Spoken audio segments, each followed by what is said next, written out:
folks, Dr. Rob Barrington here with some more nutrition advice. This video is going to be about buying supplements from places where they are near their expiry date and whether that is a good strategy or not. This is something that has become increasingly evident to me recently, that a lot of places, a lot of companies are starting to, I assume, buy old stock from perhaps bankrupt companies, and they're starting to sell supplements that are near their expiry date at a much reduced price. So these videos just going to be my thoughts on whether that is a good strategy or not, and whether you can grab some bargains and whether you can actually get some cheap supplements. So the first thing to say is that this is really dependent on who is selling the product and what they're selling and what the expiry date is. Certain products will obviously degrade faster than others. Generally, when you buy a nutritional supplement that's new in a shop, you would usually find, in my experience, about 3 years until the expiry date, maybe 2 years. It's much longer than normal food, and so supplements generally can sit on the shelf in shops for long periods of time. So there's no guarantee that when you buy things that are new, that supplement will not have been mistreated. It will not have been put under bright lights, for example. It will not have been put under intense heat. So even buying supplements from a shop, you run the risk of actually buying something that's degraded. The assumption is that when you buy it, when something is new, it will have the amount of nutrients in it that it says on the label, and then over time they will degrade. And that is true, but it's not a linear relationship, and it's dependent on a number of factors. So, for example, if you go into a health food shop, you will generally find, if it's a good health food shop, you will generally find things like flax oil in bottles will be in a fridge, and that's where they should be. There are other health food shops that are perhaps not so conscientious, they're not so perhaps understanding of the purpose behind nutritional supplements, and maybe more interested in the commercial aspects, and they will put their flaxseed on the shelf. Now clearly those two, there is a reason for putting the flaxseed oil in the fridge, and that is because the oil is very susceptible to light and heat. And if you expose the oil to light and heat, even ambient temperatures, the oil will degrade more quickly than if you keep it cold. And that's because the molecules in the oil are moving less slowly when they're cold. They're less likely to bump into something that is going to change them chemically. And therefore, the lower the temperature, you can actually freeze flaxseed oil if you want to extend the life even further.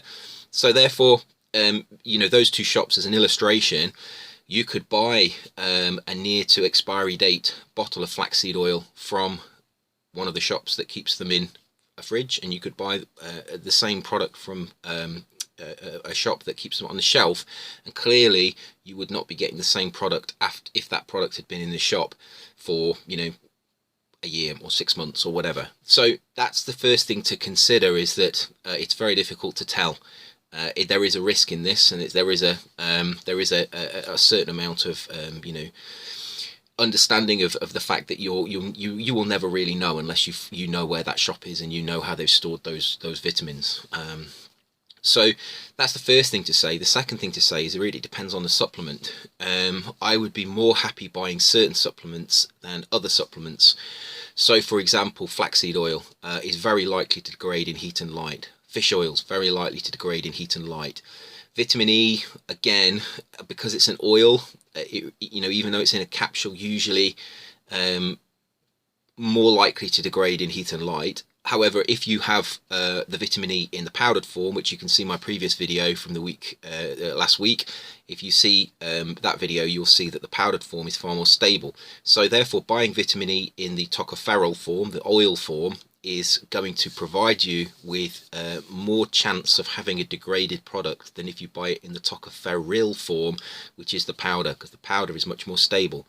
So I would perhaps buy alpha tocopherol as a supplement that was close to its expiry date, but I would not probably buy alpha tocopherol because it's an oil. And my general rule is I don't buy anything that's in the oil form, because oils tend to, vitamin E, flaxseed oil, fish oils, they all tend to be very they tend to degrade in heat and light because they're in that oil form. Powdered vitamins are much more stable, and therefore they're more likely. You can actually see this. You can look at the shelf lives of different vitamins. If you go into a vitamin shop and you want to have a look at this and do some research, look at the powdered vitamins. They have a much longer shelf life. There are other supplements. Obviously, we don't have to talk about vitamins. We could talk about minerals. So minerals don't really degrade. They can't degrade. They're metal elements, and they won't degrade. So generally, I would be quite happy to buy minerals that were close to their expiry date, because obviously, if you've got 10 milligrams of zinc in a tablet, that zinc is in its metal form, and unless the tablet has actually degraded past its normal kind of appearance, let's say it's got wet, or it's been exposed to some conditions it shouldn't have been. If it's dry and it's in its sealed container, it's very difficult to be able to degrade chemically those tablets, and it will be the other ingredients in the tablet that will degrade, and then obviously you'd see that in the degradation of the tablet. But generally, obviously, these products are always sold in their as new condition, because they're still within their expiry date. They haven't expired; they're just coming up to their expiry date, and therefore the shops try to get rid of them at a reduced price, and so that's the risk you run. So minerals, yes, I would probably buy minerals at they're close to their expiry date, because they can't degrade. They're metal elements. When they're in the soil, they stay there for billions of years. So minerals, fine. Vitamins, again, so going back to vitamins, that would depend on whether they're in their powdered form or perhaps their oil form. I would be more careful about vitamins. I would maybe check out the seller and what their background is, and where these have been stored and where they've come from. Any type of like oil, like fish oil or vitamin E in oil form, I would try and avoid. Moving on to like other supplements like whey protein. I've bought a lot of whey protein that's close to its expiry date, simply for the fact that I eat it so quickly. I can go through like a kilo of whey protein in a week, so it's no problem for me buying close to expiry date whey protein, because it won't be around before its expiry date anyway. And that's really obviously a consideration if you're going to buy a supplement that's close to its expiry date. If it's a month away from its expiry date, you may well find that if you buy 360 tablets, you're still eating that supplement or taking that supplement next year at this time, and therefore it's a long way past its expiry date. If you buy a supplement that's only got maybe 30 tablets, you're only going to be taking that for a short amount of time past its expiry.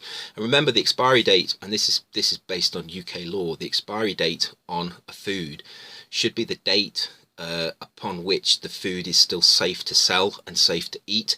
So it's the assumption is that if you consume that supplement before the expiry date, it should be in a safe form to consume. And there should be no problem, no degradation. It should be exactly as if you'd bought it new. Now, obviously, I've kind of gone into the details of that, and that's not always the case with all supplements. They do degrade, and you do get less of them over time.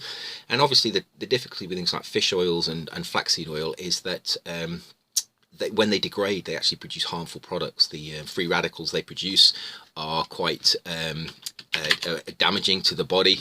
So you're not only not getting a positive, you're actually also getting a negative.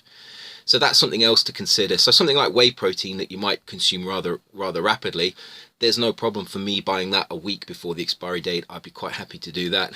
Some people might differ in that opinion. I can't really see a powder in a bag. Powders in bags like milk and that kind of thing, they're designed to really have long shelf lives. So as long as when you open it, it looks reasonably, normal. I don't think there's a problem with that. So yeah, I mean, and then obviously there's so many supplements. Herbs I think are going to degrade over time. But again, it depends on how they've been stored, and of course herbs are rather like spices, and the whole purpose of drying the herb and keeping the spice in a pot, or keeping it dry and desiccating it is to extend that shelf life. And I wouldn't think there would be any problem with, let's say you go into a friend's kitchen and they've got spices in a spice rack. The chances are they've had some of those for a long time, and they may even be past their expiry date. But generally they do store quite well, spices. So herbs would be the same.